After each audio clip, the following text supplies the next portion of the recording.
Well, despite opposition from the left, the tax cuts compromise bill passed in the House and has been signed into law by President Obama. 139 Democrats voted for the bill, but what about all those House Democrats who did not support it? California Congressman John Garamendi was one of those Democrats. He joins us now live from Sacramento. Congressman, thanks so much for your time today. Good to be with you, Shannon. All right, tell us why you voted no. Well, basically, there are three reasons. One, the deficit. This is $858 billion of borrowed money, so the deficit is increased by that amount. Secondly, the high-end tax cuts. I'm all for the rich. I mean, they've done very well. We want to all be rich, and we all want to do well. But we also need to deal with this deficit, and we need some sacrifice on that end.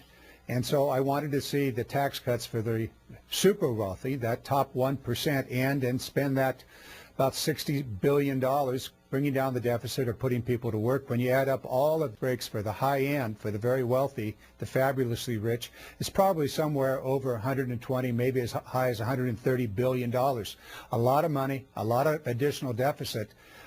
So that's two. The third reason was the Social Security.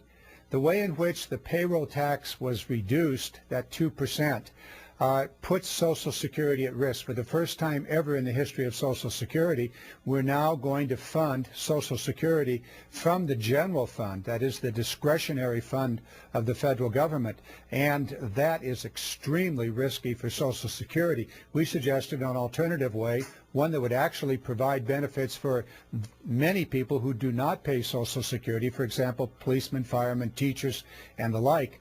About 6 million Americans will get no benefit from that because they are not part of the Social Security system. Those are the three reasons.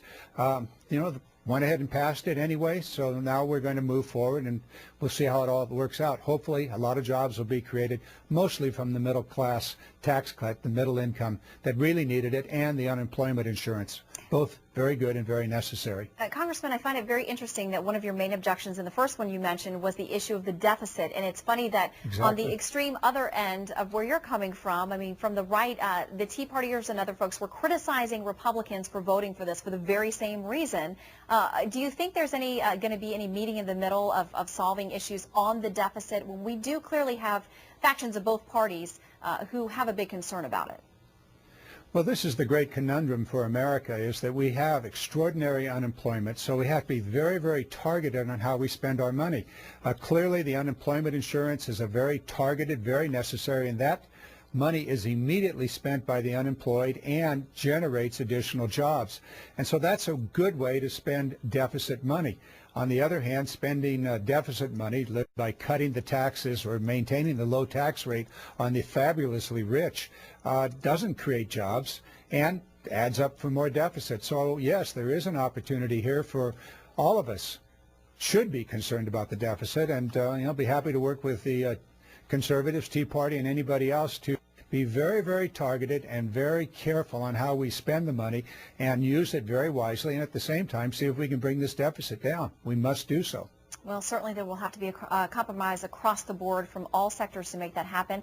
Congressman Garamendi, we thank you very much for giving us part of your Sunday today. Happy holidays.